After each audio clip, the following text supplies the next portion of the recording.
All right, we're back. We're most certainly back. It is the Nick Izumi channel. I'm Nick Izumi. And I'm Arcemise. And with us also today are my roommate, Jake.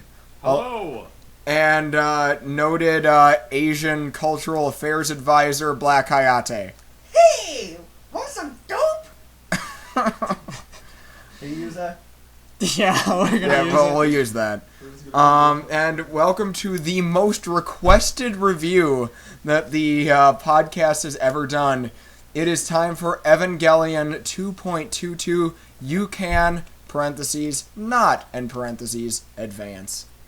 Yes, most indeed. So, how we're gonna be setting this one up is we're gonna do a plot summary of what happens in this one, since it's fairly different than the last movie. And then we're also going to do things like a little bit of character look towards them, and then some speculation near the end of what we think the series might do later. So we start off in what the little guidebook with the DVD anyway says is England, where we meet our new character, Mari Illustrious Makinami. And she has this piece of crap looking Ava that I can't even describe how ugly this thing is. This is how I'm greeted to the movie. She's talking about how big her boobs are, and then I see this piece of crap looking Ava. I don't see any problem with that. Damn it, Gary. And the first thing that she does is there's apparently an angel breaks out from somewhere in this lab, and she has to go hunt it down. All the while singing a song, what was it, the Itsy Bitsy Spider? She sings this very happy, like, Japanese, like, It's little kid. Song. Yeah. It's a very old song. I think it's from like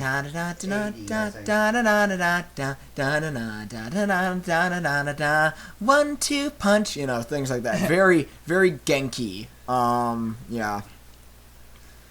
And so she tracks the thing down and pretty much stabs it a bunch of times. And tackles it, but she has a piece of crap Ava, so it's not, like, working that well. It gets shot in half. Of course, then she finally gets a hold of it, and it's very epic.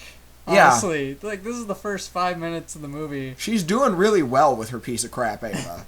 Like, the fight scene is good, her Ava is just not. It's really obvious that she could probably handle a better one, hint hint. And along with some cursing, she manages to kill the thing by crushing it between the two pincers of her, or Ava, and then jetting out of there as the whole thing explodes. Everything explodes, but her entry plug. Meanwhile, Kaji's kind of watching, and he's like, I kind of feel bad about using these kids for our goals.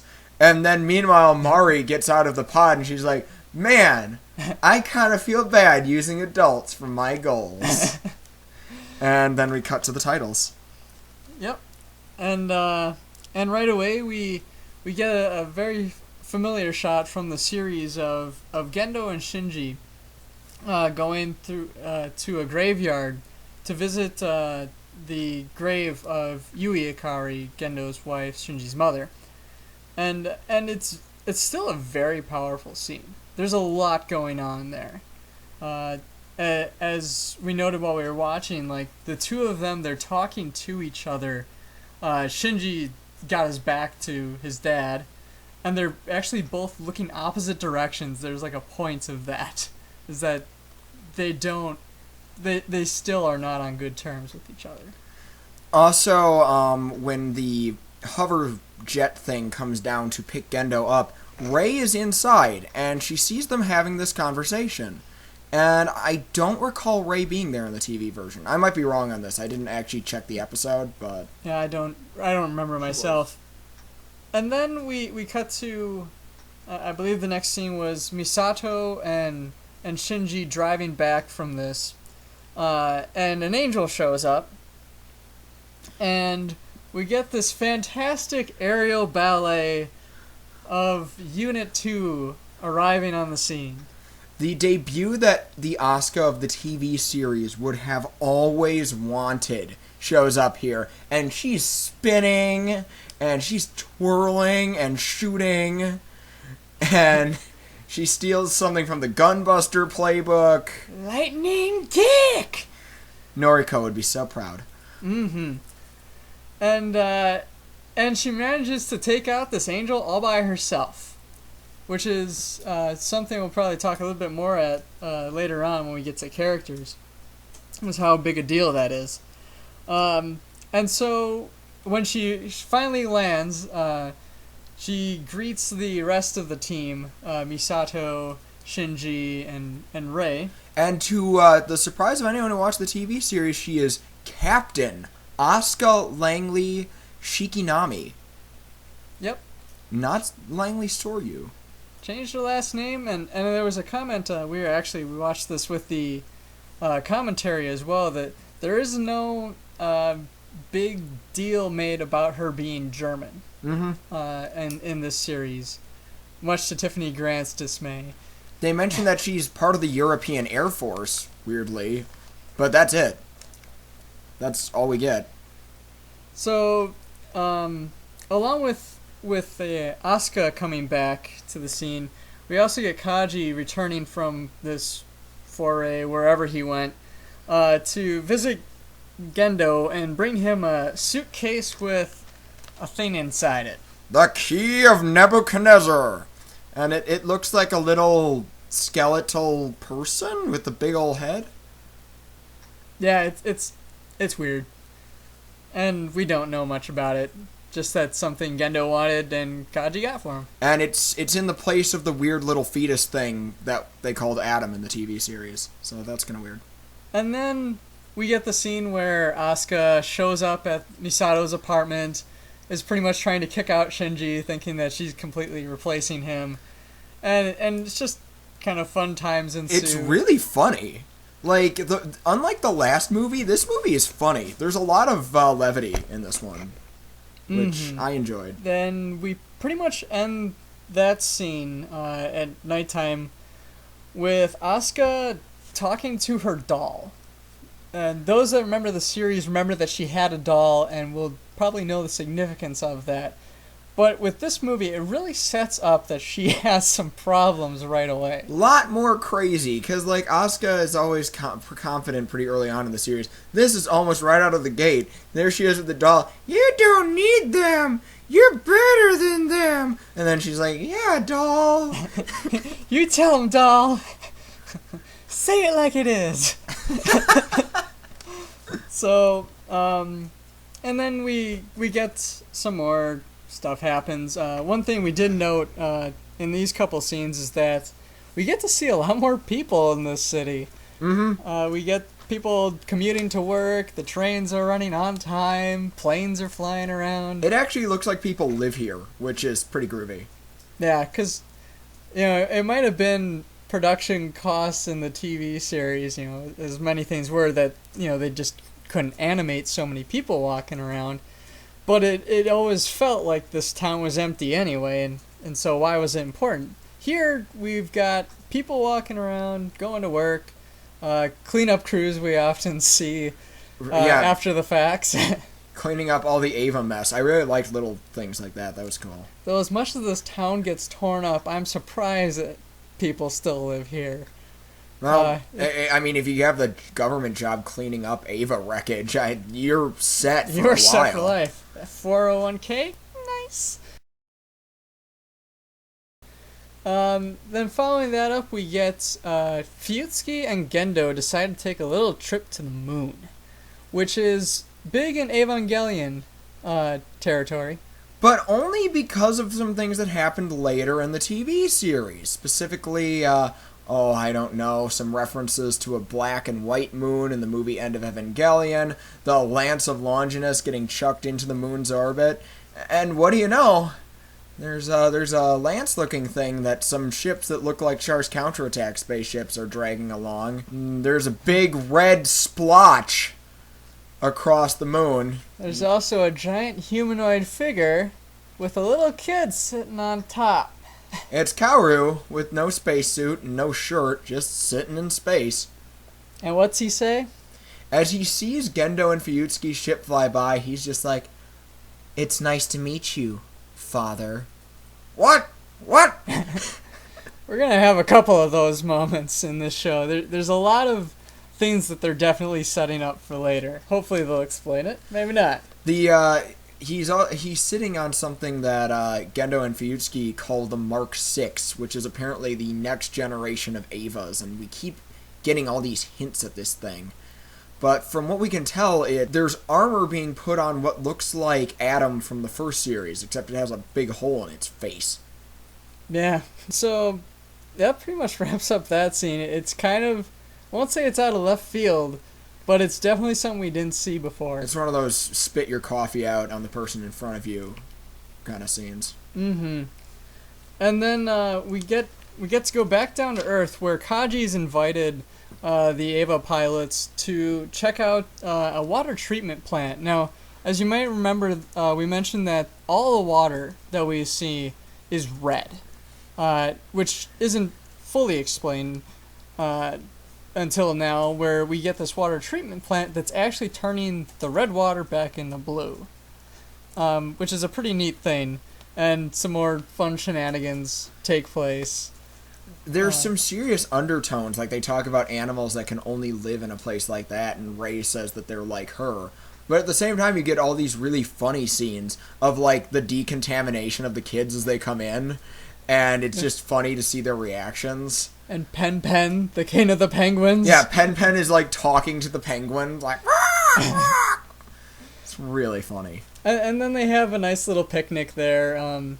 One thing that we do kind of notice right away is, like, it's really getting established that Shinji and Rei are becoming very close to each other. And it's something that Asuka actually takes note of. And she seems to resent. Yeah, there's definitely what looks like jealousy brewing there. With her just, like, deciding to just turn around and play her Game Boy or whatever she had. It was probably PSP. Asuka's still a gamer in this version, so that's... Yeah. Shinji knowing how to cook. Yeah, everyone thinks Shinji is just the shiznit when it comes to cooking. And he's the one that, like, made all the food for their little picnic, and just, like, sweet little things there. It plays a bigger role, actually, later on. I didn't think that would be a big part of the story. Turns out it was. Yeah. Also, while they're at this treatment center, Kaji takes Shinji aside and talks to him a little bit about stuff, specifically with Misato. And he kind of fills in that backstory that she has about between her father and what happened with Second Impact. And we get a shot of several what looked to be angelic beings. There was about 4 or 5 of them. White humanoid figures, big red eyes. Red centers. Yeah, red, like, little cores, like what an angel would have, and halos. And then we see a bunch of lances of Longinus floating around. Whose could they be? Who knows? It's nothing like white humanoids with a bunch of lances of Longinus. This doesn't sound like any other Eva movie. No. Are you guys starting to see where we're going with this? Well, too bad. We're continuing. So, actually, back to things that did happen, is we have the giant angel from space decides to do its bombardment. Its attack pattern is it drops itself on stuff. Yeah. It's really cool here. And so we get the big scene where the 3 Eva pilots, Shinji, Rei, and Asuka, they have to work together to try and catch this thing when it falls. So they place them at 3 different parts of the city, and they have to make a mad dash to get to where this thing's gonna hit. What follows is Evangelion free running. Awesome. It's pretty spectacular. We also noted here that this is where we definitely see a lot more super robot aspects in the show, as opposed to, the gritty real robot shows like the original Gundam and whatnot. this is very much in the vein of like Gurren Lagann and Fooly Cooly. Mm-hmm. And Gainax has deep roots in Super Robot. We mentioned the Gunbuster moment before, and this carries that over. They move very organically, not like a robot would. Robot. Robot.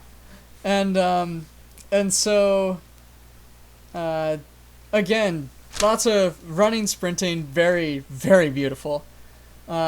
And Shinji is, of course, the first one that makes it to catch this thing. And there's a moment that I spotted. There's definitely a Gurren Lagann moment where he sets up his AT field and the Eva glows, and it looks so much like the Gurren from Gurren Lagann. That's so fun. if you look for it, you'll definitely see it. It looks like an eyes and a mouth where it's glowing on the body. But you also get a nice follow-up of, and you might remember in the TV series, Shinji just extends his AT field and starts catching it and waits for the others to help back him up. Instead, when he does that, this horrible humanoid thing comes out of the middle of the Eva, stabs both of his arms, and starts crushing his hands in. Now one thing to say about this is it's pretty graphic and everything, and it definitely hurts. But we gotta give Shinji props here. He doesn't scream, he doesn't cry, he doesn't panic. He just grits his teeth and bears it. Oh, yeah. Waiting for his team to show up. So Rei and Asuka get there. Asuka is, of course, the first to jump in with her knives, but the core of this thing is moving around. And so to catch it, because they're running out of time, they're running on their battery power. Rei reaches in and grabs it, and then Asuka is able to slam it home, and it really I think worked well for to show them having to work as a team. In the original one, it was kind of like they had to work together, but they didn't really feel like they were working as a team. They just were working as a collective, I guess, of separate entities. And here, it was definitely a team effort where everyone had a specific job that they had to do. Huge blood explosion. Just... Also very pretty. Yeah, really beautiful for a city getting flooded by blood. Blood flood. And then to wrap up this scene, this is again something that's pretty big, is Gendo sends a personal message. He has Misato patch him through to Unit 1, and he says, "Good job, Shinji." Which puts Shinji in a really good mood. Most definitely. And then the night ends and everyone goes to sleep. And this is also where Asuka decides to come in and lay down next to Shinji. In the TV series, they handled there was a scene like this, but it was handled a lot more like she was sleepwalking. And in this, she's a lot more clearly awake, and she just starts. They're lying almost back to back, and she just starts talking to him about the idea of being alone. And one thing I did make note here is that he often in the original series you'd see him like gently squeezing his hand, and that was what we believe was a reference to when he accidentally grabbed Rei's breast, and it was always just kind of in his mind. It was just like this nuance that he had, and it meant something specific to him. In this scene, however, he does that for a second, and then he clenches it into a fist. And I think it really shows that he feels empowered. Definitely after this last fight and the congratulations he received from his father. Freud is having a field day. Oh, Freud. And then, the next day arrives, and we get more scenes of, Shinji and Asuka kind of interacting. This is where they get their classmates doing, they're the married couple, mostly because they're living together and everything, and they're always arguing. But again, Shinji makes lunch for pretty much everyone in the house, and so he gives one to Misato, makes one for himself, makes one for Asuka, and then he also actually makes one for Rei, which he gives to her in person when he gets to school. This, of course, causes Asuka to have a little. This gives Asuka a jealous spurt where she spurns the friendship of Hikari, where you might remember they were BFFs in the TV show. Like, instantly. And this is the scene where Hikari is actually, like, introducing herself, asking to eat lunch with Asuka, and, like, Asuka's just sitting there looking back at Rei and Shinji, and then pushes the lunch that Shinji made over to Hikari, and is like, I'm not hungry anymore. Definitely jealous. Yeah. And Rei, of course, is freaked out by this because she's not used to people being, nice to her. So that scene affects her quite a bit. And then it keeps going on. We get a shot of Gendo in the basement with Rei, and coupled with this scene where the two of them have dinner. Which is really, really, really, really, really crap damn creepy. It's Gendo sitting on one end of this table. This really long table. Really long table. Rei sitting at the other. Like, this table could fit about 6 or 8 more people in between these two. Or, like, on either side. So it'd be, like, 4 on each side. But no, they're sitting in Gendo's creepy room together with the lights turned low. And Rei asks Gendo, like, whether or not he ever eats with Shinji. And Gendo's like, I don't have time for that. That's stupid.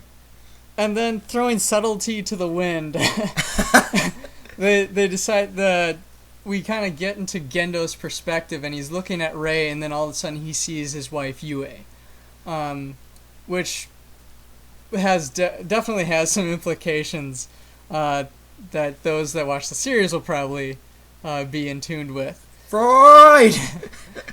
But it really changes Gendo. Like, he like decides himself, he's like, you know what?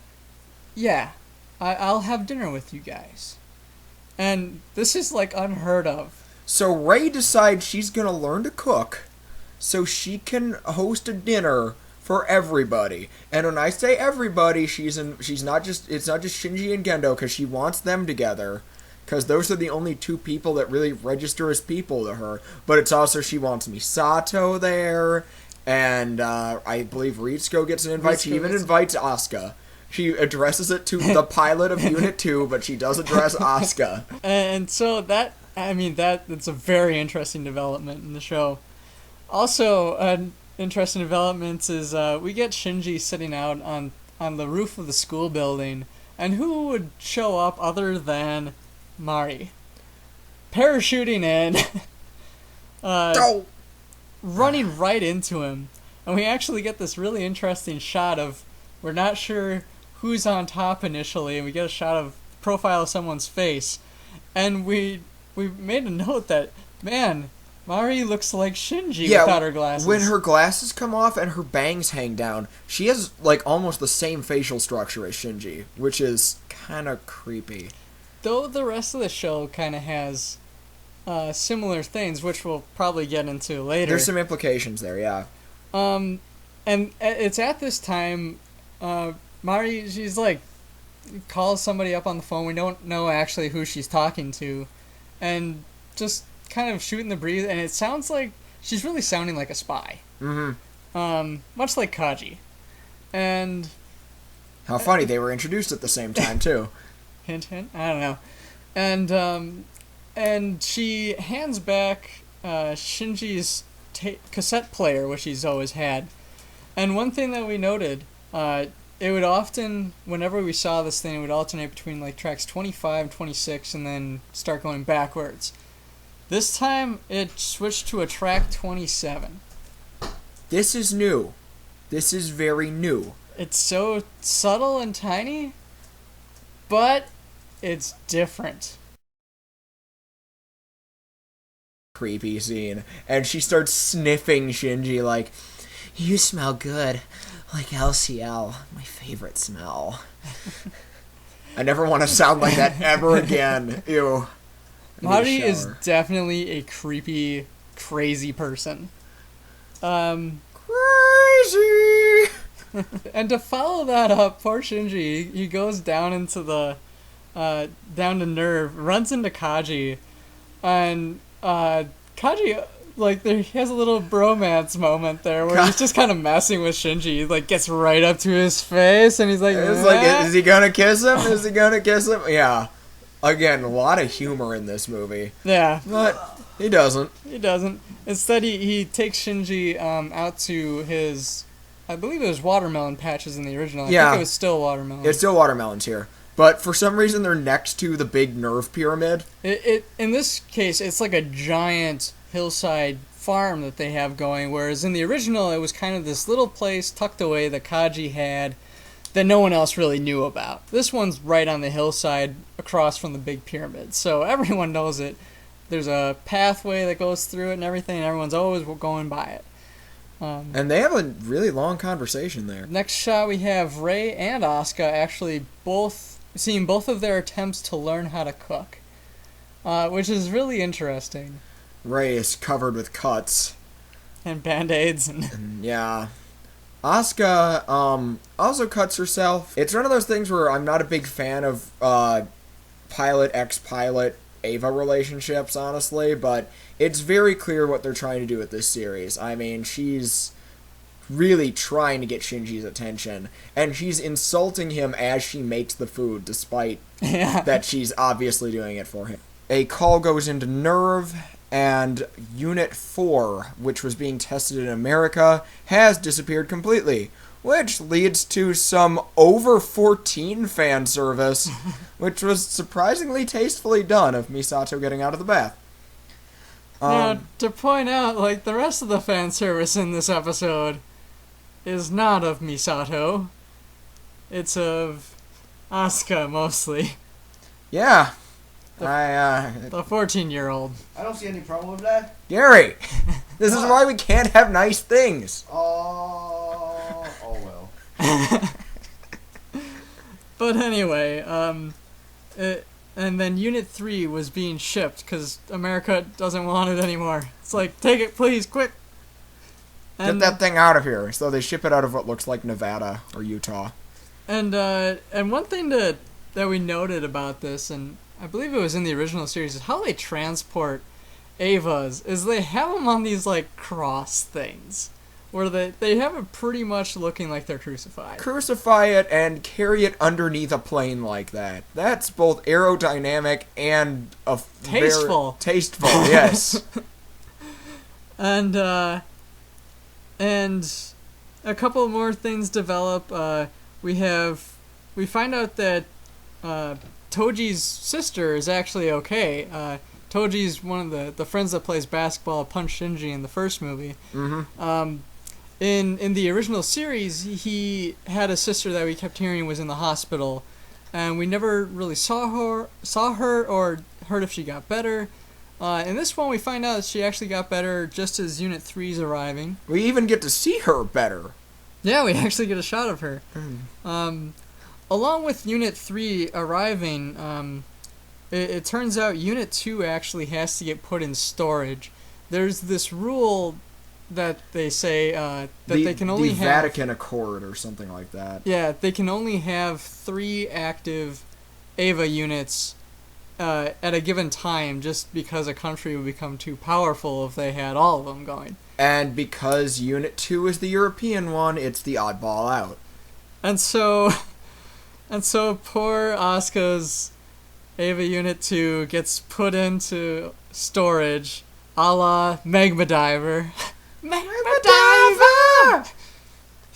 We remember Dio. And then we also get Gendo's talking up with Seele. This time we actually get to see it in a green screen room, which is kind of neat. Yeah, why they kept projecting themselves. He's just in a green screen room all the time. That was kind of groovy. The Seele Monolith guys are like, it looks like you're trying to turn Unit 1 into a false god, but we don't need a false god. We have a true god, the Mark 6. I remember an Ava being a true god once. It didn't turn out too in well, another did it? movie. And also during this time, we get that awkward scene where Asuka and Rei wind up on the elevator ride together. And The in the first original, thing you're going to notice is that it's not 15 minutes long. yeah, this is definitely one of those shots they milked because they were running out of money. Um, but in this new version of it, we have more discussion between them. I believe Asuka was being angry about Rei, like inviting her to the dinner party. Mm-hmm. She's upset with Rei in general, just for everything that she is. It's like, are you a puppet? Or do you just follow orders? The fact that you're just so, like, complacent, it just pisses me off so much. She actually goes in for the slap on Rei, and in the series, Rei gets hit across the face and, like, nothing, no emotion or anything, which ticks Asuka off even more. In this version, Rei catches it. With her band-aided up hands. And she just looks Asuka in the eye, and Asuka is really taken aback by this. But this isn't the end of the scene like in the TV series. She just sits there in the elevator and is like, so, do you like Shinji? And then Rei's like, well, I have a bond with him and stuff. And then Asuka leaves even more angry because, yeah, she's jealous. Yeah. Poor Asuka. And then, again, this is right around the time that the dinner is supposed to happen. It just, unfortunately for Rei and everyone involved, it was happening when Unit 3 arrived, and they needed someone to test it, so which meant Misato and Ritsuko, a bunch of people actually had to work then, unfortunately, and one of the pilots was going to have to go and test the thing. And because Misato knew Asuka was down about losing Eva 2, she puts her on the Unit 3 test. Does Asuka kind of volunteer for it too? Yeah, Asuka partly, well, yeah, she just wants to be on an Eva really bad. And this is also around the time that the dummy system shows up. This is a system that they put inside the Evas to kind of remote control them, which we'll see later. Gendo fondles it, which is really creepy. Yeah. Also around this time, Kaji and Misato have been hanging out periodically throughout this movie, and during one scene where they go out drinking, Misato is super blasted at this point. Fly me to the moon. And she starts talking with Kaji about stuff that she probably shouldn't. And Kaji even mentioned this. He's like, you don't want to get involved. She's asking... You might not want to know what Seele is. That seems like a bad idea. Asking about everything that's going on. Misato kind of just wants to start being a spy. And Kaji's like, no, you really shouldn't be asking me this while you're drunk. Or sober, for that matter. And so we get to the day where they're going to test Unit 3. Asuka is heading out there and is trying on her... as she's putting on her new plug suit. Her new super pervy plug suit.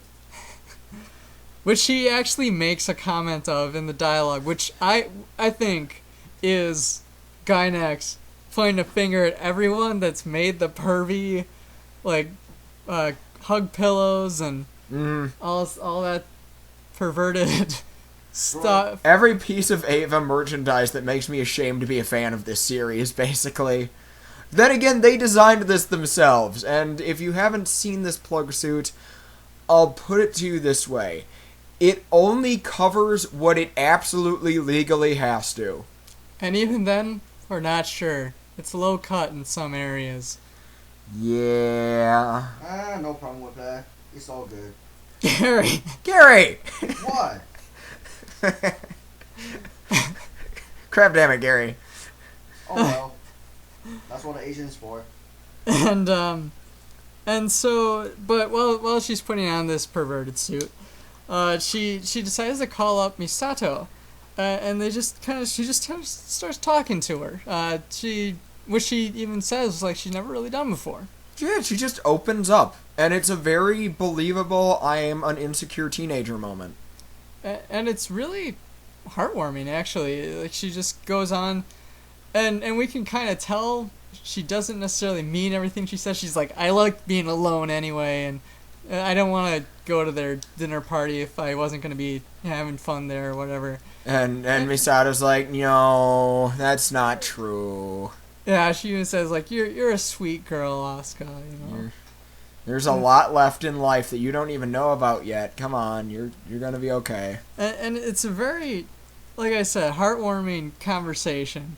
It's great for Misato. She gets to kind of be a parental figure for Asuka, which she probably hasn't had one of for a while. Maybe. We'll see. And again, just a little more depth into Asuka, and she goes into Unit 3, and she even comments talking to herself. She's like, "Why? I haven't laughed like that like ever." And it's a real mature scene for Asuka too, because something else she says to Misato is like, "Okay, but if this thing works, will you paint the Ava red for me?" Like, she's willing to move on. Like, she's not going to be completely obsessed with Unit 2, but she still wants it red. She still wants it red. Who doesn't want a red suit? Char did.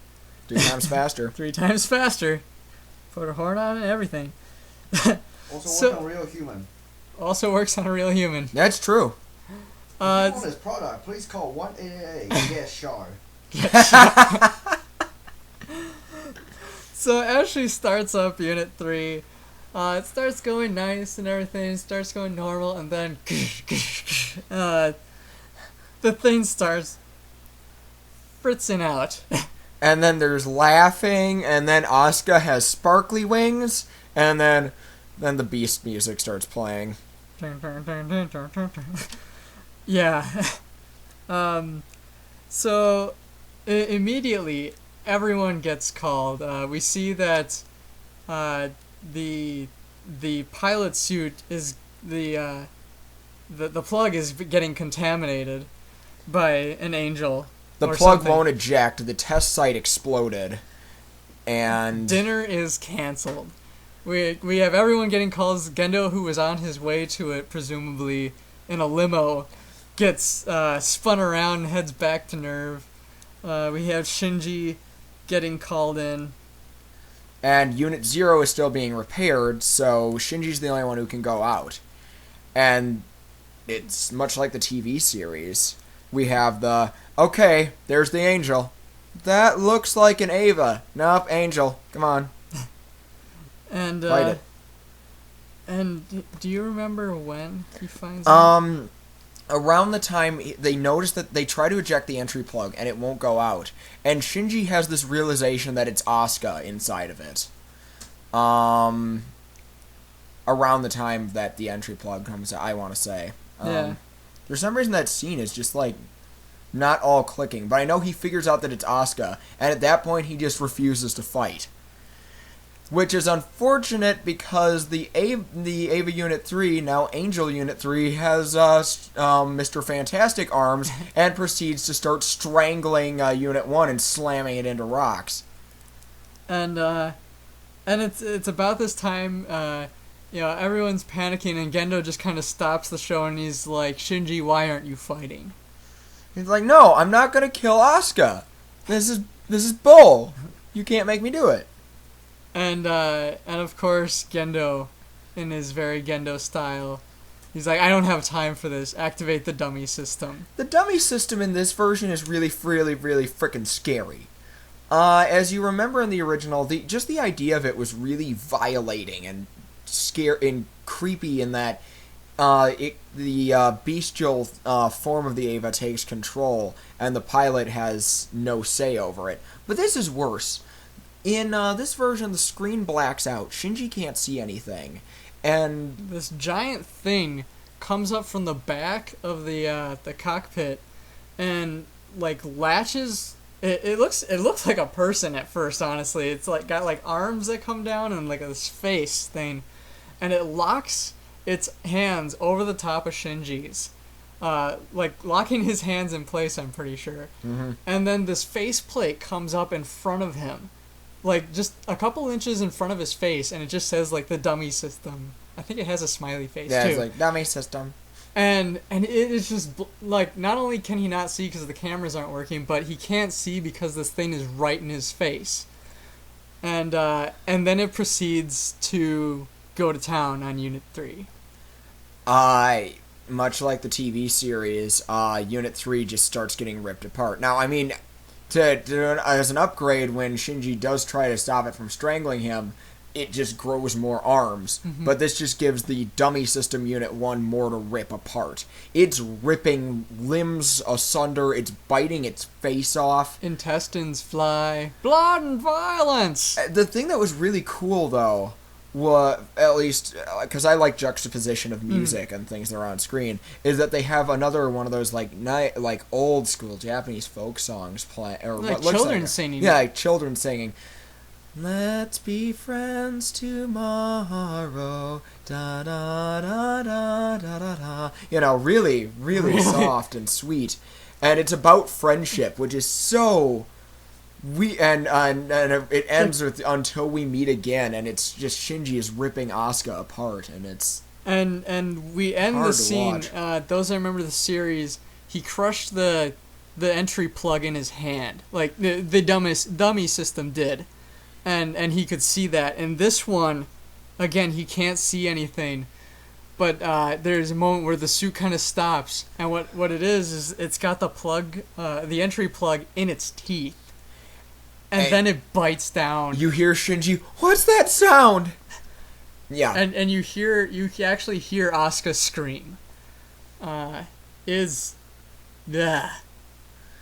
It's really creepy, and if you're a fan of Asuka, this is probably going to be the most painful part of the movie. Asuka fans, please comment below. And then we cut to Misato, who's in a recovery tent at the scene of the crater where Unit 3 originally broke out with Kaji. He's kind of telling her what's going on. And what's going on is Shinji is throwing his tantrum on the pyramid. He's up top stomping on the thing. He's taking control back of Unit 1, and he's just like, no, you made me kill someone. I can't forgive you. I'm going to destroy this and everything, and you can't take this away from me. And then Gendo asks them to increase the pressure inside the plug that knocks him out. Yep. And then, as you know, we get another shot of the cleanup crews going around cleaning up all the blood and there's like Eva guts. intestines all over. Really gross. They find Asuka. She's apparently alive. Somehow. She's not looking her best though. And kinda. And probably half is definitely because they don't know what mental state she's in. They put her into this, like, I'm gonna call it almost a coffin this thing. This coffin looking thing. It's got like a respirator and EKG strapped to it, but they like put her in containment just like Unit 2. So she's like down in the basement somewhere where no one can get to her. And you get a really cold comment from Ritsuko on that of I wouldn't worry, they're not going to get rid of good equipment. And that's like, oosh. Yeah. Shinji wakes up in the hospital bed that he's so familiar with. That unfamiliar ceiling that he hates so much. And he's instantly angry, and he's just fed up with taking Gendo's crap. This is him saying, I'm leaving Nerve, I'm never going to pilot an Eva again. He even goes as far, he actually throws out the tape deck that he's had with him for so long. Which Ray finds and digs out of the garbage. Yep. And he even has a cold goodbye for Misato. I mean, he doesn't even look her in the eye, and when she tries to grab his hand, he just leaves. I feel bad for Misato, and all of her roommates are gone now, except for Pen. But it's rough times all around. And it's about this time that our other pilots who we haven't seen for a while, specifically Mari and Kaoru, get suited up. Of course, Mari has to comment that, hey, there's finally one that fits my bus size. Anyway, we cut back to Kaoru, who's still on the moon, who also is plug suiting up. And with this appears another angel. This is the big one. And we enter the end game of the movie with this nasty angel that's kind of pill-shaped initially, but then it turns all tentacly. Yeah. It's the one that kind of has the like foldy paper arms. Mm-hmm. And now its entire body are foldy paper arms. Yeah. And right now, of course, the whole nerve is in disarray with Asuka being out of commission. Rei, Unit 0 was still in repair. Unit 1, they can't get working. It's rejecting the dummy system.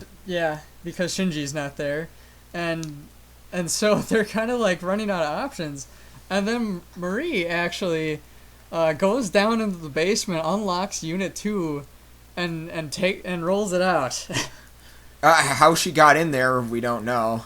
She's a spy. She's pretty good. She's pretty good. So, she's out there with Unit 2, and, she's just viciously attacking at it.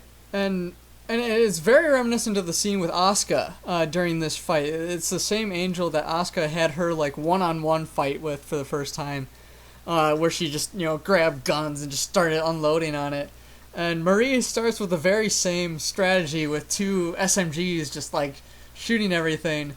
And then she's like, oh, that ain't working. So she grabs what looks like a gun, but doesn't use the gun part. She just uses the bayonet and starts trying to stab the thing in the face. She has a very interesting fighting style, which is run up and stab it in the face. I was about to say, if your idea of interesting fighting style is run and hit it until it stops doing things. and that isn't really working for her. One thing we did notice with Mari is that she doesn't really seem to have an AT field that we can spot. She hasn't been doing much with AT fields. She's just been, like, hacking at stuff. With physical weapons. And it's often blocked by an enemy's AT field. Like, if she has one, she's not really using it that much, or she doesn't have much expertise with it, but she's very good at slamming the hell out of things. And so, when that just apparently doesn't seem to be working on this guy, she decides to switch tactics. And what she does is she stands up in the cockpit. This doesn't happen very often. And she spouts off some, like, backdoor access code. The Beast. And Ava 2 starts shirking its armor, and all these little control rods start popping out of it, and it gets all nasty and monster-looking. And, this is something that we haven't seen before. Got horrible jagged teeth, and... Yeah, it's all gangly. Like Unit 1 has those kind of really blocky teeth. Very human kind of looking teeth. Unit 2 has, like, these fangs that you see, like, on a Venus flytrap. And it runs like a mad dog. We use that analogy a lot on this channel. We do, don't we? So it just goes hurtling toward this angel, and, like, smashing into its AT fields and such. Biting it. But the angel promptly rips its arm off. As I described it, Unit 2, transform and roll. Ouch! Oh! Gets cut and the arm gets cut off, I believe. Then its brain case gets bashed open. Yeah. Like its brains are hanging out. So, Unit 2's in pretty rough shape. And it's about this time that Unit 0 shows up to the battlefield. Carrying a big ol' N2 missile. Yeah, in the original, she just kind of had a mine tucked in football style. In this one, Rei rolls out. She's got the giant missile, holding like a javelin kind of thing, just running at the angel. And the scene is really different than the original. Just mostly for these small things. One, she has the tape deck that Shinji always listened to. She has it, like, strapped to her side inside the cockpit. 2, she says that the reason she's doing it is so Shinji doesn't have to fight anymore. So that he'll never have to pilot again. So she rams this missile into it, and the AT field is catching it. In comes Mari in Unit 2 Crawling. eating the AT field. She just bites like all 3 layers of it. And then Ray slams the missile home and then throws Unit 2 out of the way and says thank you, actually. Yeah, to she Marie. actually thanks Mari, which is crazy.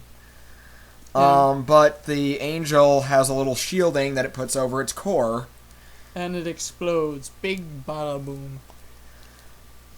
And And then we cut to Shinji, who was taken to a shelter that no one else is in.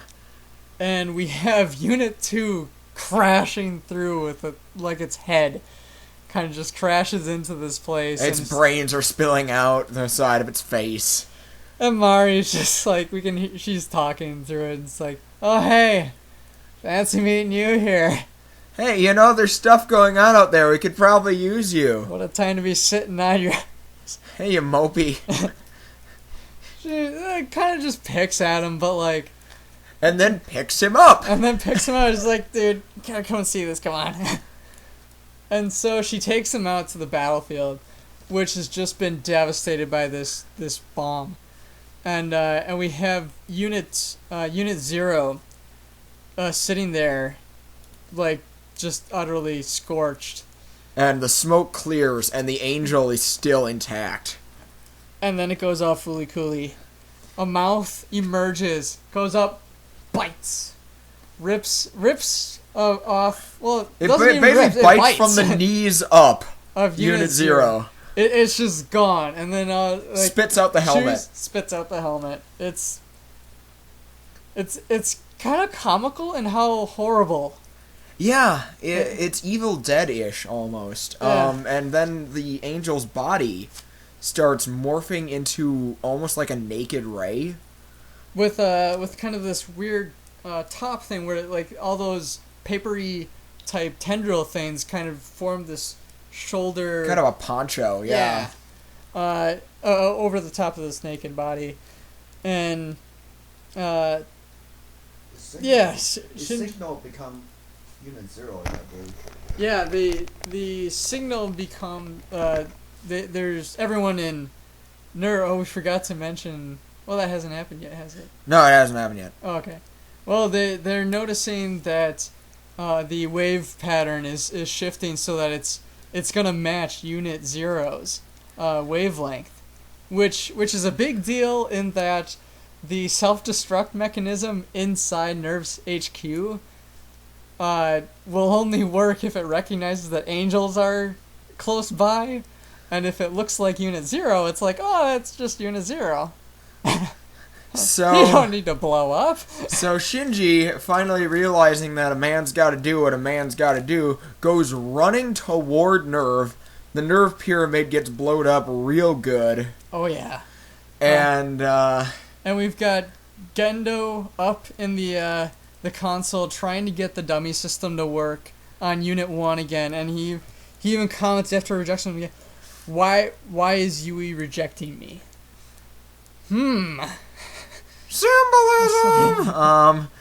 And then Shinji bursts into the room.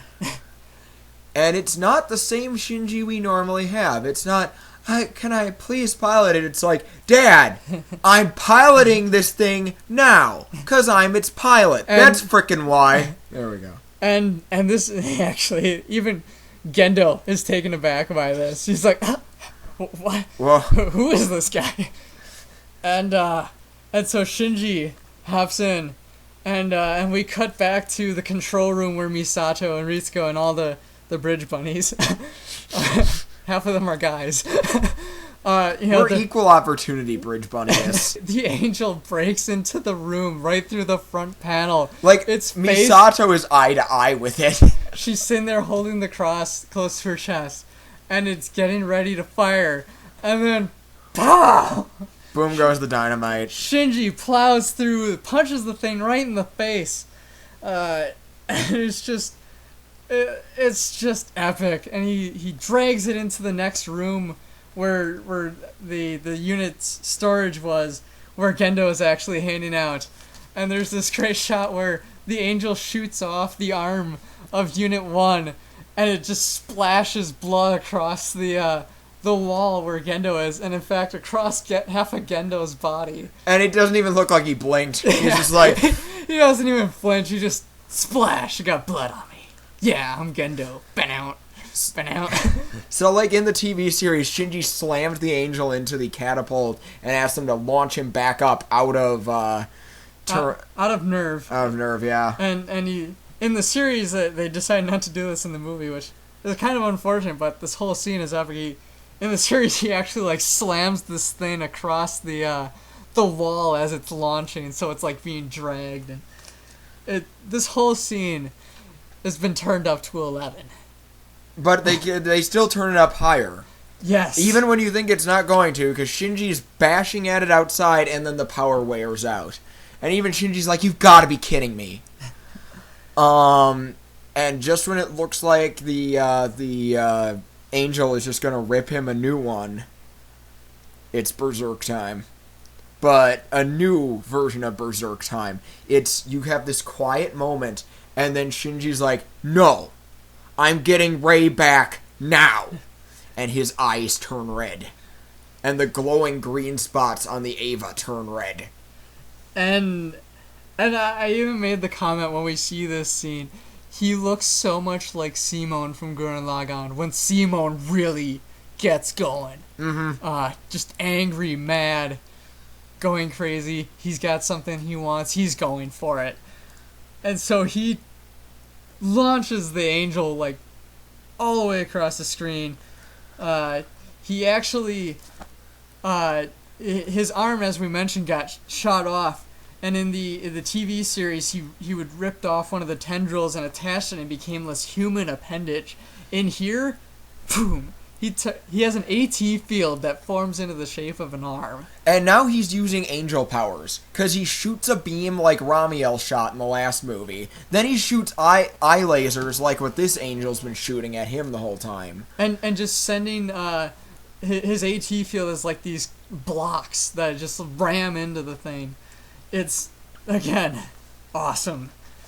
And there on the ground you've got the Nerve crew.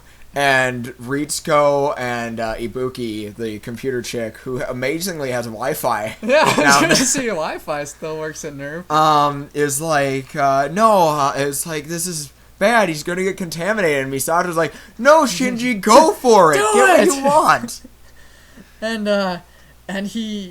we get the scene where he's got the angel pinned down. He rips off that outer covering of the core. And he, like, reaches into it. And it's this really dramatic scene. Yet again, we have a great juxtaposition of music. Yeah. And, I mean, it's very pretty soft, like, childlike music. But there's Shinji fighting really hard to get what he wants out of this angel. And what he wants is Rei back. So we actually get this scene where he can hear Rei talking back to him, like, just telling him that, you know, just kill it and get it over with. You know, I'm fine. There's plenty more of me. And Shinji's like, no, there's only one you. We get this scene where it really takes us out of the suits. We see it's him. It's not the Eva. It's him crawling into this. In this lights all around. He crawls right up to what must be the core. Outside we have the suit. It's got like its hand right over the red core of the angel, reaching into it. Goes in and we see Rei, like, huddled up in the fetal position. And honestly, we both commented that the first time we see this, we weren't sure if she was Kaoru. Uh-huh. She looks exactly like him for a couple of seconds. Her hair is all gray and her eyes are red, and we just weren't sure. And she looks up at the only difference that we know it's Rei is because Kaoru is top heavy. You mean Rei is top heavy? Rei is top heavy. But that again goes back to this is one thing where I'm not going to count it as perverse, is that Rei being the maternal figure, I think in some ways breasts signify that maternal quality that Shinji sees. It's not gratuitous. It's very simple and artistic, I think, in how they're... Very simple, very artistic, very Freudian, but that's what they're going for. Yeah. It's, And we have Shinji reaching in to this, like, pool, like, past this layer and into this pool, and as soon as he goes in there, his skin was white, and then all of a sudden it breaks off. It's like ripping off, and there's red underneath, and he's in pain, but he's not screaming. He's just reaching, Ray, get up here! And as soon as she reaches out, he just pulls her out right away. And we get this scene where the angel explodes, and the blood kind of forms into the shape of Ray, and then it kind of merges with Unit 1. The cores start merging together, and they start becoming this one being instead of separate beings, and everyone on the ground is like, holy crap, wings spreading out. This even takes Misato back, because we mentioned she was all for, like, Shinji, go for it, do this. And then she starts seeing images from her own childhood, where she lost her father, was because of these beings that look like what Shinji's turning into with Unit 1. That takes her back a little bit. And then it's Ritsuko who's like, the creation of a god means the cost of humanity. Third impact's beginning. The end of the world. And we get Fuyutsuki and Gendo who are chilling. Gendo, who hasn't wiped the blood off of him yet. Still is sitting there, yeah. He goes, we were right. Their unity activated Unit 1. All is going according to plan. And Mari's down there like, so stuff just works out for him. Hachu. and then we cut to credits. So when we saw this, like, I actually had, like... You freaked out. I was freaking out, yeah. I screamed. But, like, adrenaline was rushing through my whole body. This movie profoundly affected me. And again, when we watched this the first time, it was with that crew that we watched the Eva series with, and we did that in-depth study. It was great watching it with all of them again. We have now watched every part of this franchise with them. And it was it was just everyone together. No one except for our one sage, who we'll mention later, had seen the movie before.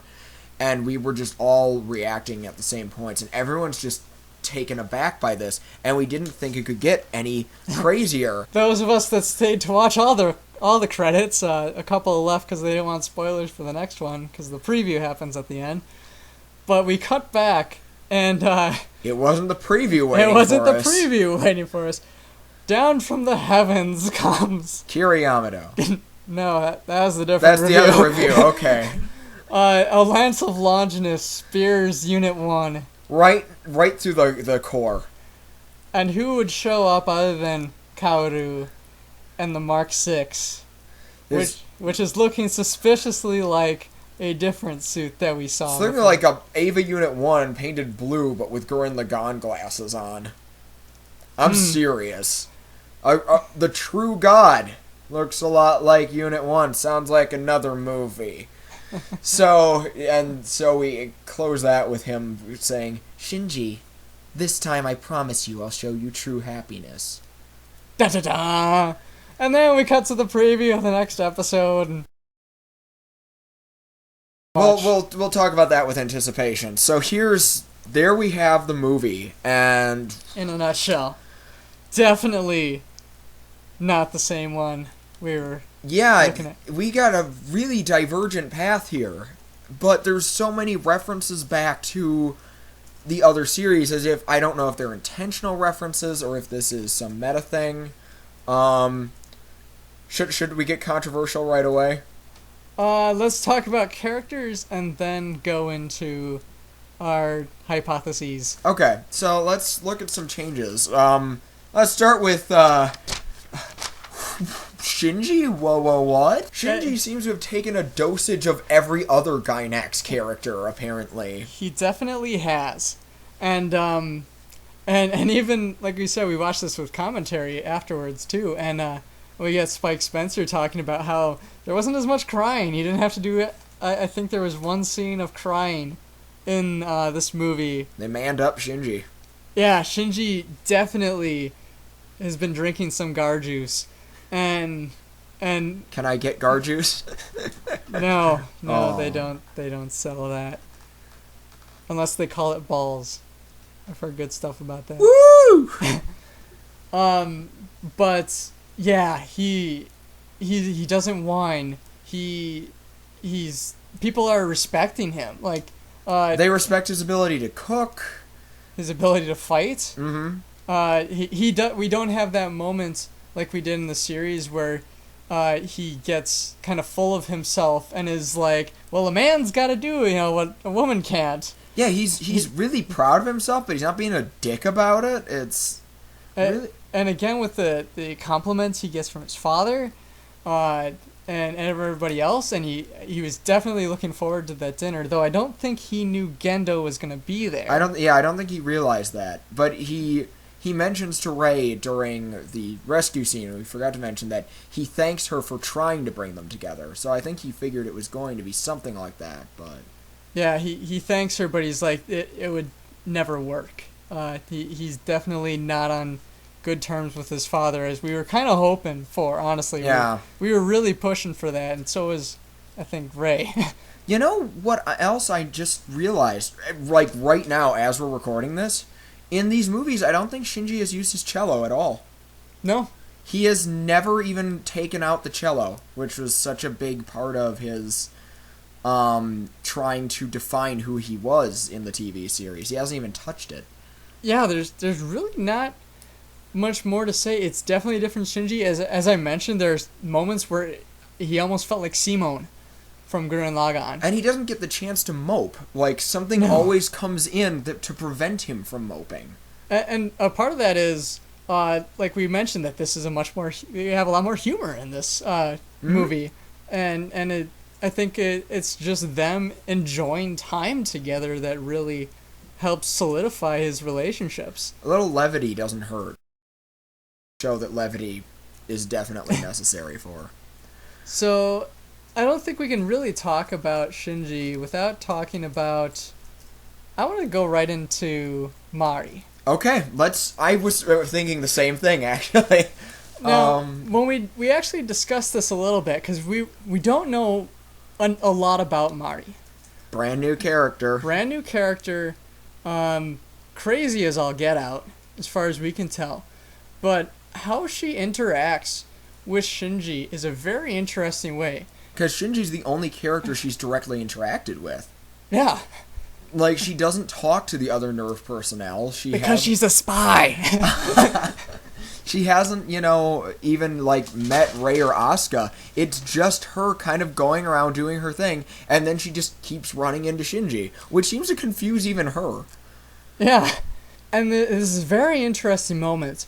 When we really think about it, what change happens in the show that makes Shinji more of a manly, so to speak. And the biggest curveball is definitely Mari. The things she says to him, as kind of simple and insignificant as they may seem, and how she says them is rather nonchalant, but it gets him thinking. Yeah, she it's like just when he seems like he's going to be all mopey at the end of the movie, she just swoops in and is like, literally. Hey. Yeah, literally, she's just like, hey, what are you doing right now? We could probably use you, And then she doesn't even give him a choice. It's just, come on, I'm picking you up. Gotcha. And we discussed this a lot, and one character that I see the similarities between is definitely like a Kamina character. All right, we're gonna touch the K word. I am gonna say it. I think Mari is definitely a Kamina for Simone. Now, it's definitely not that older brother, younger brother mentality, and it's not like in Gunbuster where it was there like a senior classman and an underclassman. It's this character that just motivates. There's a part of me that hates to admit it, because I really feel like Mari was really underused in the movie. Like, she doesn't get a lot of screen time. I imagine there's significance to her not being on screen much, but it seemed odd to introduce her right away and then not use her for until 40 minutes later. Yeah. And then again, another half before she shows up again. It was really weird. So I wasn't a big fan of that, but her function in the story is important. It is definitely, she's definitely an oddball. How she pilots the Eva, as far as we can tell, she doesn't have an AT field of her own, and we have a big Asuka fan that we watched this with, of course, who was really upset that someone else was driving the red. The Eva Unit 2. Who's driving my Eva 2? Tiffany Grant actually reacted the same way. She doesn't pilot the suits per se. As we described, she drives them. Yeah. She rides them. As we said, she gets up inside the cockpit and just kind of commands it. She actually like hunches down with, like on her knees and with her arms out and just kind of vicious like a dog. Mad dog. No more mad dogs. She should hang out with Shin. She already does. She played Luna in the Japanese. She's definitely a crazy wild card thrown into the mix. We don't know what her whole shtick is, but we might get more into that in our speculation segment. We'll get into that later, but that's really all we can say about her for right now, is that she motivates Shinji, and that's about it. She has a goal of some type. Mm-hmm. And another, I bet you thought we were going to do Rei first, haha. Yeah. No, wild card. So we're going back to Rei now, I think. Yeah, let's do Rei. Because she, again, is a huge part of interactions with Shinji. And yet again, the interactions between her and Shinji are one of the major core themes of the movies, which was not a major core theme of the TV series. I mean, they were really aloof from each other. Well, everyone's horribly disconnected in the TV series of Eva. Like, no one knows how to communicate, and that's the biggest difference in these movies, is that there's a lot of characters communicating. Yeah, it is definitely feeling more like a romantic connection as well. Which I'll be curious to see how they deal with that, because I'm still not a big fan of doing that with Eva, but yeah, I can't explain why. It feels weird to me. And rightly so. There's so many themes going into this thing about what characters represent whom. Maybe it's that Freudian thing is still there, because we know for sure, like, Yui is still in the equation. Yeah. I mean, we threw subtlety to the wind. We had Gendo seeing Yui in her, and there's that really creepy Freudian thing about Shinji and her relationship. But again, Rei in this one is definitely not the complacent doll that only listens to orders. She still listens to orders. Mm-hmm. But when she's told that she's complacent, what does she do? She doesn't let Asuka slap her. She doesn't take your crap. Again. Much like Shinji. And the two people that she sees as people, essentially, Shinji and Gendo, she tries to bring them together as a family. That might be Yui kind of coming through, but again, I think it's very important to her that that they become more of like a family. Yeah, and that's a really interesting thing, that we never saw anyone trying to do that in the old TV show. It was everyone's got their own problems, deal with them. Mm-hmm. And yeah, someone's going out of their way for Shinji like this, and Rei just does it so beautifully, I'd say. And he definitely and Rei obviously means a lot more to Shinji probably than she did in the original series. Mm-hmm. She is the driving force that makes him fight now, which he never really had before. Shinji has actual motivation to do things. It's not just people tell him to and now he's going to do it. He actually seems to have his own motivation. And what happens after the end of this movie to Rei, we don't know. God, it's going to be interesting to watch. That's going to be a headacher. Asuka. Asuka is introduced. That was one thing that we commented on in the original series, was that, especially with Asuka's character, is, she was fiercely independent and always trying to be better than everyone else. But in that series, she never got a moment to shine where it was her and she took out the angel all by herself. Except for during End of, where she almost does, and then it just explodes. And then it backfires on her. she never gets that moment.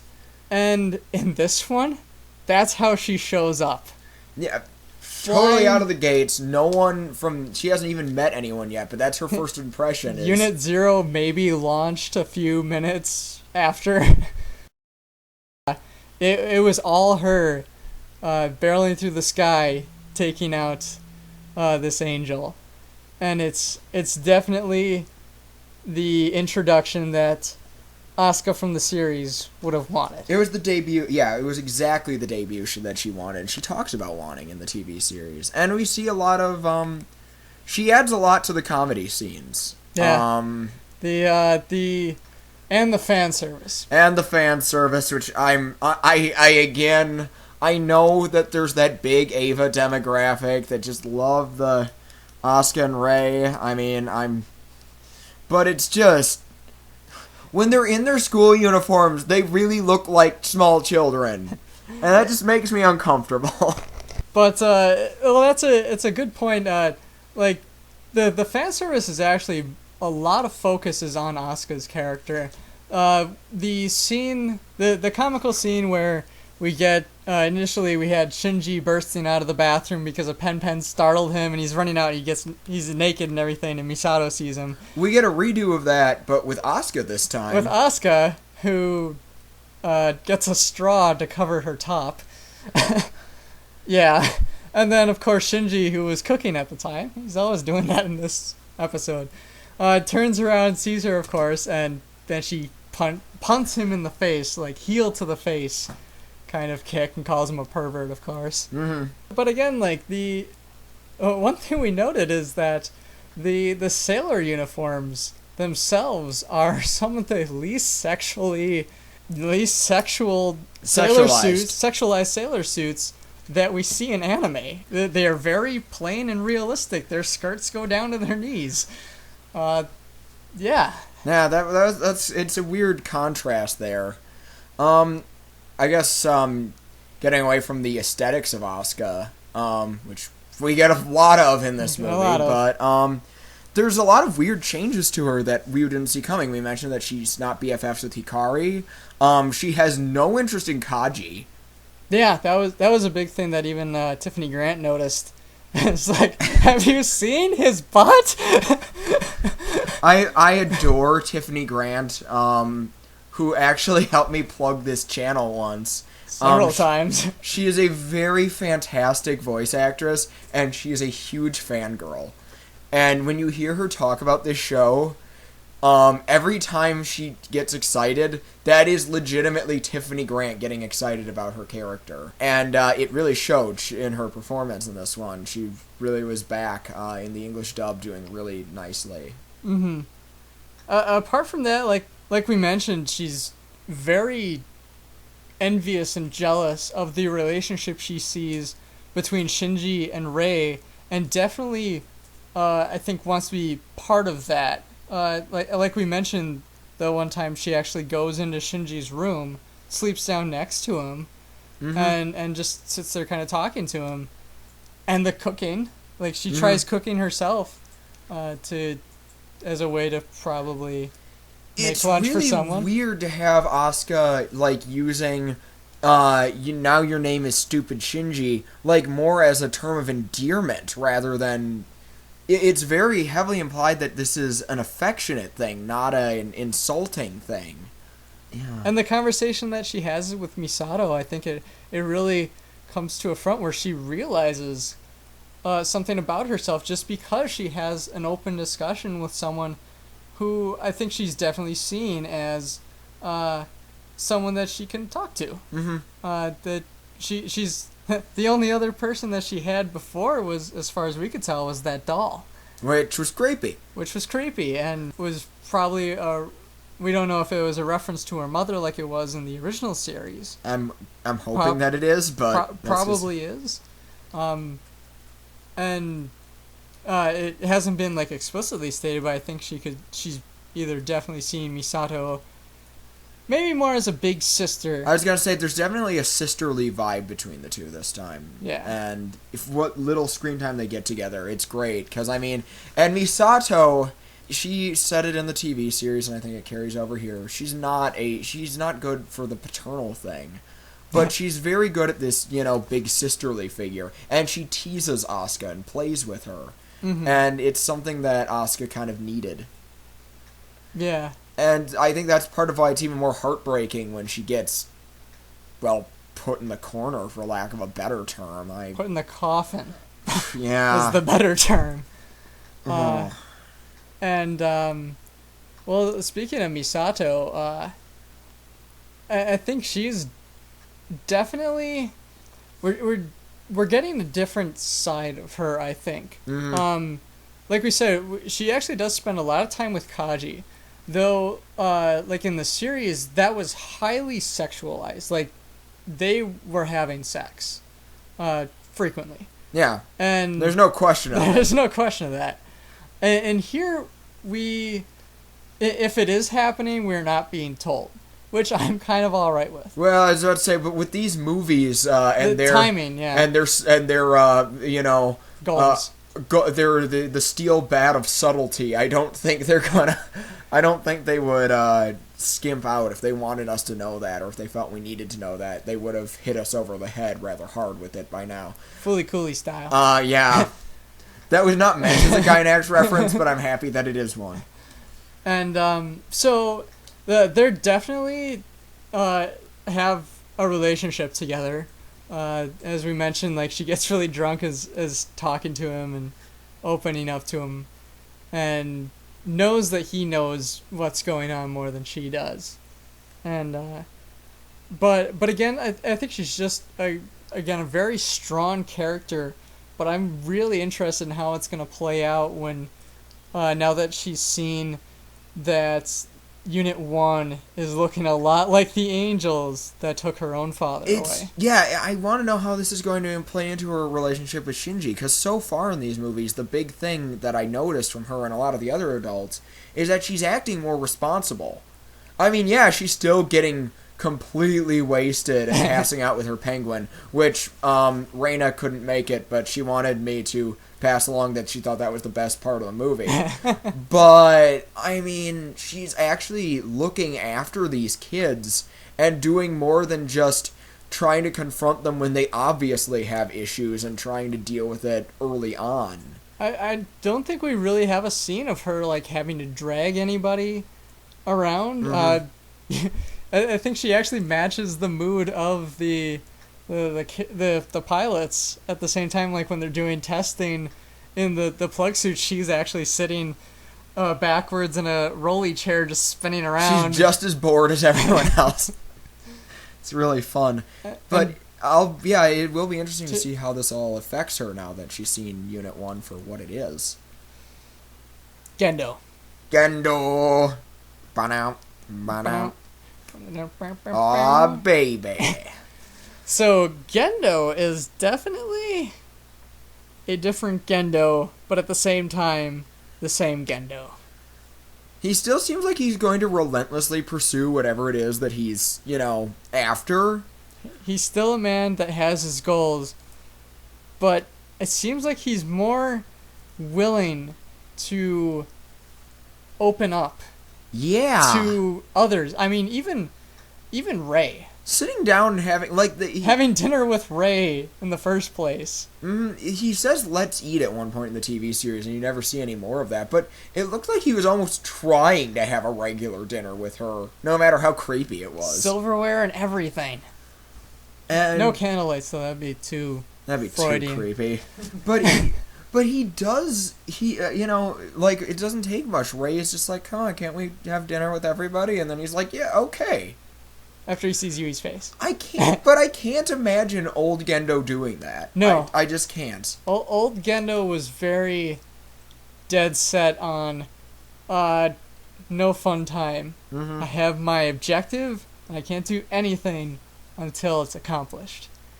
And in this one, I think maybe it is that he's seeing that there's still fragments of Yui, the mm-hmm. love of his life, around him, and that he can still remember her by interacting with Rei and with Shinji. And I think after watching End of Evangelion especially, the more I watch that movie once a year, and because I'm a masochist, but I've become more and more sympathetic with Gendo.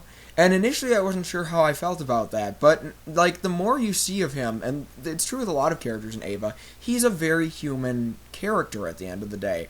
He's not what I'd call evil, but he's very driven, and all he really wants is his wife back. And I think the loss of Yui was just such a huge piece of damage in his life. Now, granted, he'd been working with Seele and Gahern for a long time in the TV series before that point, so God knows what kind of terrible things he was doing. But the one thing that's driving him right now, or the one thing that was driving him at this point in the TV series, was getting his wife back. And if he can recognize and have that ability to move on, maybe this will be a different character. yeah, I think even the voice actor that plays him, I forget the gentleman's name. He's a new one. Is Trenton something? No, it was John Swayze. John Swayze. Because it was Trenton was the first. Was the guy from the ADV dub. So this John, he even kind of commented on that. His own speculation is that either Gendo like distances himself in order so that he can do this job, which is very, the fate of the world rests on this guy's shoulders. So if he can't make the tough decisions, then we're all dead. So there is the one side that's like, is he distancing himself so that he can make those decisions more easily, or is he doing it because like he doesn't want to be too closely involved, and won't be able to reach his ambitions if he like steps down from this pedestal that he's put himself on. It's very interesting, and Gendo is definitely I don't know if I want to say more sympathetic, but he is definitely a different light being shown on him. Especially like when he's taken aback by Shinji. Yeah, that was something that we've never seen Gendo do, is be taken aback by anything. This guy got blood splashed across half his face. He didn't even blink. Like, in the TV series during that sequence when Shinji comes back, he just kind of smirks. It's like, yeah, got my tool back. Whereas in this, it's like, holy, okay, get in the robot. Sure. And I guess when I say get in the robot, it's a good transition into, I figure, what I think is the last really big character worth mentioning, who doesn't get a lot of screen time, but had a really profound effect on the last series, and continues to be this interesting card in all of this. Kaoru. Who hangs out on the moon most of the movie. Naked. Well, half naked. Yeah, half naked. He got pants this time, so, and then he finally put on a plug suit, so. He was just chilling up there with Adam, was it? They apparently the Who Mark knows? 6 now. The Mark 6, yeah. So here he is, and the weird thing about Kaoru is he keeps talking about everything as if it's all happened before. He did this in the first movie too. It's like, so it's the third again. That whole bit. And then we follow this up with, in this movie, we have, it's a pleasure to meet you, Father. What was that all about at Gendo? And then the weirdest one, though, his last line. This time I promise I'll show you true happiness. Keyword, and that was this time. And I know those are 2 words. But still, that implies more than one time.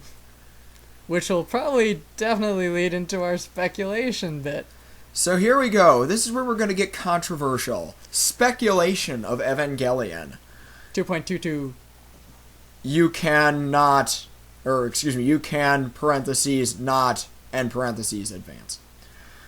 No, we do want to disclaim this part. We owe a great deal of this to that friend Sage DJ, who unfortunately could not be with us to record this. He's in Milwaukee right now. Yeah, it kind of sucks. We really wanted him here for this. So DJ, if you listen to this, thanks for your tips, and hope we don't butcher your ideas too much. We're going to try to spread your Evangelion, as in the Greek word meaning gospel. Learn a little something new every day. DJ is, as I said before, I dare say is a bigger Evangelion fan than Mr. Nicholas here. I don't dare. DJ is definitely a bigger Evangelion fan than I will ever be. Well, to start this off, I guess, the big things that really stand out in this movie as far as differences are definitely going to be Mari and Kaoru. Mm-hmm. Definitely the relationship with Rei and everything, but those two characters are the wild cards in this one. We don't know what they're doing. They're saying things that we don't know anything about. They're throwing a monkey wrench in our predictions of everything, too. Yeah. Which has led us to kind of come up with this new prediction. And I don't know if we want to go headlong into it. I want to go headlong into it. Let's do it I'm then. going to say this. The Gospel of DJ states that the Rebuild of Evangelion films are not a remake. But Nick, they look exactly the same. What could you possibly mean? What I mean is that we're dealing with some great Eastern religion samsara kind of stuff. You see, the funny thing about if we compare Asian religions to more traditional European and Middle Eastern religions is that a lot of our European religions focus more on the idea of one linear cycle that ends in some big apocalypse. However, in Eastern religions, the idea is focused more around something that's cyclic, often repeating. And I feel like this is one of those situations. Things are repeating, but little things are changing. Yeah, as we pointed out with Kaoru's line, this time I will make you happy, definitely implies there were other times before this. Is he remembering the other time that Kaoru met Shinji in the TV series? Is he the Kaoru from the TV series? Does he remember getting his head plopped off? I hope not, man. He would be pissed. That would hurt. Or maybe he is a manifestation of something else Shinji wanted. Because that was a big theme during both the end of the TV series and the end of movie. The manifestations of what Shinji wanted. Mm-hmm. Shinji kept wanting to push that reboot button. And another big clue into this, like this idea of characters like Kaoru and possibly Mari being separate or coming from another cycle of these events is definitely seen in the title. I mean, those parentheses indicate someone else is speaking. Mm-hmm. You are, parentheses, not alone. Someone is telling him he's not alone instead of you are alone. Mm-hmm. Or either, or there's also the implication of possible choice, which is a big thing which was the big theme of End of Evangelion. What is Shinji's choice? To end everything, to bring everyone together, to reboot everything. And maybe it was a reboot. Maybe that's what we're seeing with this. We even speculated. I remember how we mentioned that a lot of these characters look the same. We had Rei looking like Kaoru. Mm-hmm. We even in that scene we mentioned Shinji has red eyes now. Mm-hmm. They're like fiery red, and when he was in that scene with Rei and his skin was white and his hair was white, I say he looked like Kaoru. Yeah, I can see that. Which has definitely led some of our speculation to believe maybe the Kaoru that we're seeing is actually Shinji from one of these past cycles. This is the other reason why we start speculating things like this is they were calling the Mark VI a true god, which, as some of you might remember, in End of Evangelion, they call Eva Unit 1 a true god. And it looks like Unit 1 Yeah, the two machines are almost identical. It's just their faceplates that are really what's different between the two and their overall coloration. But I'm really willing to go out on the stretch and say that the Mark 6 is TV series Unit 1. And again, even further adding to the belief that this Kaoru is in fact a past Shinji, that his opening line was, it's good to see you, father. Mm-hmm. And he's looking right at Gendo. Unless there was someone behind Gendo. I know Fuyutsuki was there. But that could be another speculation. There's a lot of stuff, though, with that relates back to End of Evangelion, which is such an amazing movie in and of itself. But the big red splotch across the moon, the giant naked Rei from End of Evangelion, as she was bleeding out the neck, sprayed right across the moon. Misato's memories of the white, angelic-looking figures stabbing and the spears all around the lances of Longinus when they all stabbed themselves during Shinji's crucifixion. There's definitely like hints to this, and again, this is of course speculation. We have no proof, but the ideas are definitely there. And it'll be... And it seems like something that would be a Shinji reboot. Because think about it. I mean, part of why he rejected some of those other fantasies was that they were too good. But this one has bad stuff happening, but at the same time, he's got both Rei and Asuka seem to be pining for him. Everyone around him is praising him. And they are making sure he's feeling okay. Even his dad is open to the idea of sitting down for dinner with him. Yeah, and even Mari mentions, even at her last line, I know we're going to talk about her a little bit more, was her last line is, wow, everything seems to work out for that kid. Yeah! And Mari herself, as we mentioned, the second scene we see her in, which is when she lands right on top of Shinji, and we get that moment. We're not sure which one's which. I haven't heard anyone else point that out, but she really does. When her bangs are pushed back, she looks a lot like Shinji. And as we kind of jokingly pointed out when we were watching it again, it's like she is the exact opposite of Shinji. Mm-hmm. She's a girl. She's wearing glasses. She's got long hair. She is thinking of herself all the time, using people, specifically adults, I believe. At least that's what she says. I think she's like this manifestation of the things that Shinji wants to have in his life.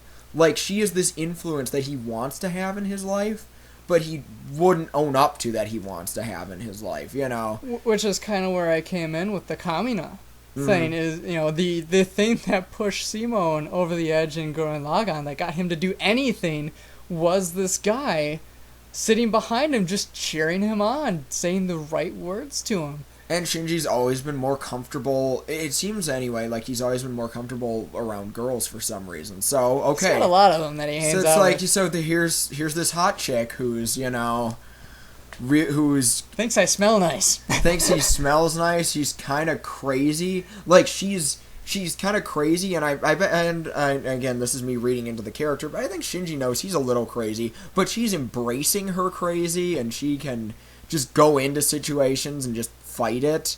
Pardon the imagery. I was about to say, pardon the imagery, but she just mounts whatever she needs to deal with, and just, that's it. Pounds it into submission. Stabs it, bites it, claws it, everything.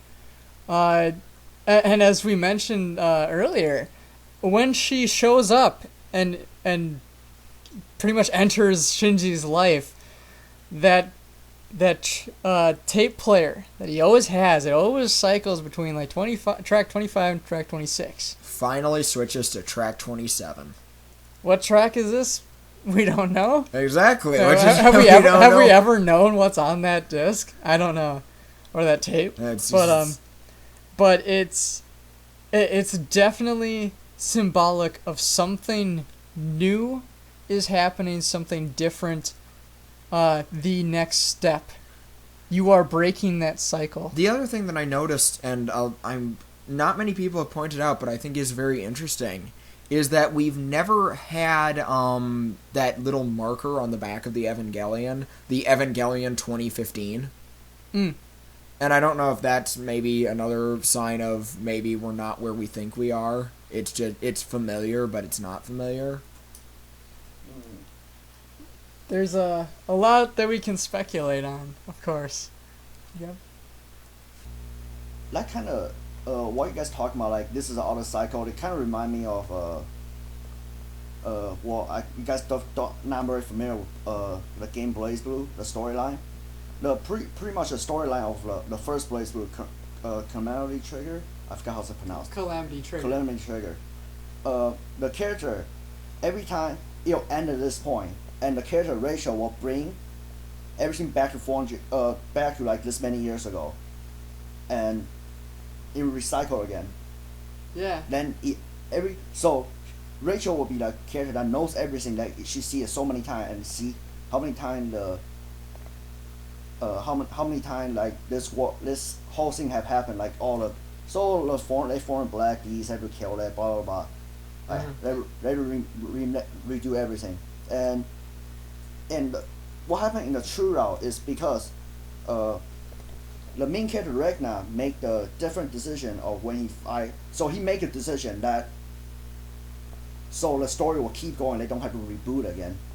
So I don't know, it kind of what you guys are talking about kind of remind me of, so they keep cycling until this decision, this key moment is made. Yeah.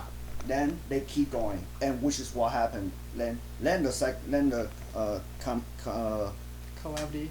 No, it's not Calamity Trigger. It's the continuing shift. Oh. Then let's keep on of this decision happened, so they keep going on that story and just keep going blah blah blah. I don't know.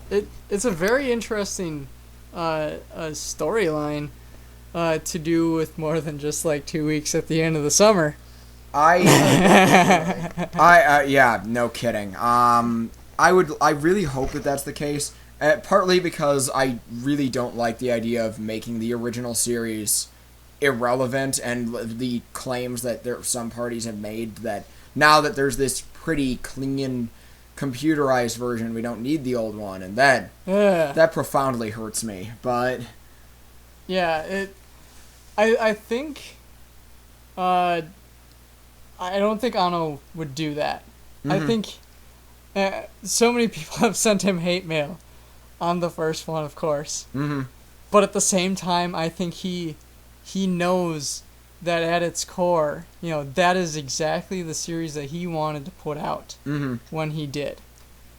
And that this is a new series, possibly connected. I think he would go for it. I like to hope for it, and I mean, as I've been discovering through all the Gainax shows that I've been watching, all of them seem to take place in the same universe, just different parts of the universe. The thing that I notice with, and I mean, granted, Anno did not direct this one, but I mean, Gainax has done it before. We're going to give examples, and Lord knows I'm not a huge Gunbuster fan.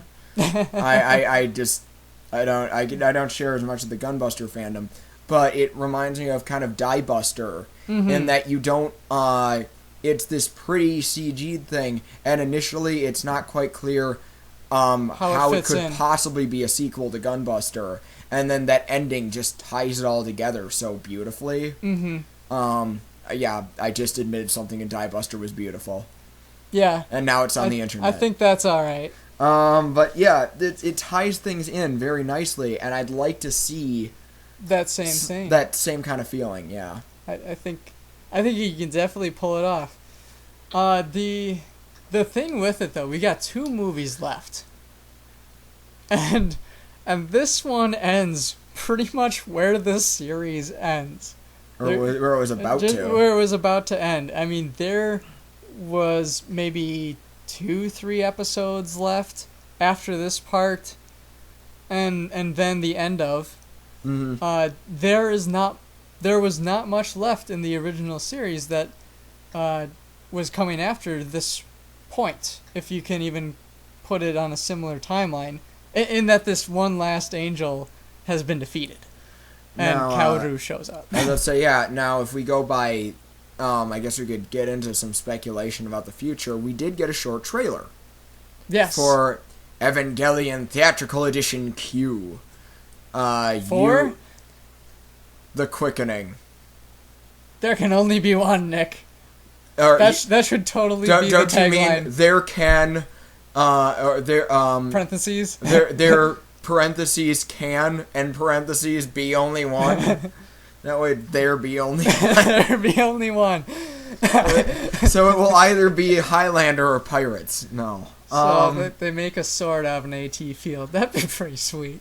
That'd be awesome. No, but so there we go. What we do get in the trailer for Q is a lot of unfamiliar looking stuff, a lot of images of characters being isolated, and the Mark 6 going down what looks like a shaft similar to how the Unit 2 did when it was under Kaoru's control. Which will definitely be interesting because that seems like it's going to happen as soon as we get back in the movie. Because, Kaoru just showed up. He's the one, or at least we're pretty sure he's the one that just chucked a lance down and stabbed Shinji. Yeah. So, Shinji... Quite the thing to do before promising to show someone true happiness. Yeah! We're going to be best friends! Ooh. Oh, that looks like it hurts. I got some Neosporin. But along with that, we also actually get to see Asuka making what looks to be a triumphant return as Captain Harlock. I mean, she's got an eye patch on her left eye, I believe. Yes. Which matches series? I want to say it matches series. Yeah. Yeah. When specifically in an end of scene where she gets her eye gouged out. Ouch. Ow. Yeah. And it appears to have happened again. Oh, look, things repeating. Dun dun dun. And so yeah, we don't really have anything to go on. They haven't given. There's no release date in Japan. There's all we have is like that 30-second trailer. Misato promised more fan service. Which, well, this one definitely lived up to that promise. Whatever. Yep. That's my take on it right now. There's only if cartoon nudity is your thing though, woot woot. Still got it. Still got it. Oh, Gynax, you and your ways. Your bounce. Hey, I don't see any problem with that. You know what? We got nothing. You finance them, Gary. You finance them. So I guess to wrap up, apart from our kind of overall storyline, which again, it was very fascinating to discuss with the group that we watched this with, and props to our friend DJ. A lot of this was coming from theories that he put together in watching Evangelion so meticulously throughout his years. Yeah, holy crap, dude. He is so into this, and again, it's a shame that he couldn't be here to do this with us, but maybe for 3. Yeah, hopefully for theatrical edition Q, you can parentheses not end parentheses poop here. I'm sure that will be coming out soon in the future. That's not now.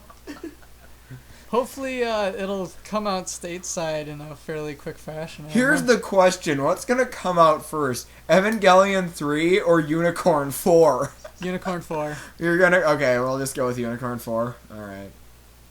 Because this last one came out in March. I would say at least we have a release date for Unicorn. Yeah. I think we got a couple more months past Unicorn. So with that, I think we'll wrap it up. Anything else? Nope. Ano, you're a brilliant, terrible human being who I love very deeply. And I really, you did not disappoint with this one, and I hope you don't disappoint in the future. Once again, thanks to Black Hayate. And What's up? and Jake for providing background noise. Anytime. And And yeah. And over thanks here. to you guys for watching / reading, listening. And requesting, because that makes us feel like you're listening to us. Thank you, one guy. You know who you are. Guy who keeps requesting this one, because wow, we did really bad because we actually did pre-order it just like we promised, and then College life, school happened. graduation, senior projects. I'm dying. I get to deal with that next semester. Hey, same here. Have fun with that. Hayate and I'll be kicking butt. And Taking names. you're going to be going to Michigan. I might be going to Michigan. You might be. And Hayate is going to be going. Man, I'm going to be. Arcemise is going to Michigan. It's just going to be Reina and me in Wisconsin reviewing anime for ever on. Might get or to something. join through Skype. So. I was about to say I need to start the Skype fund so I can keep having Arcemise co-host. So if you want Arcemise to keep co-hosting, Oh yeah, you can. No, I really don't give me don't your money. do That's a that. terrible idea. that would no. But Unless you want to, you know. But as always, best wishes from both of us. Signing off here at the Fifth Avenue Studios. This is Nick Izumi, And I am Arcemise. and we want you to keep on spocking in the free world.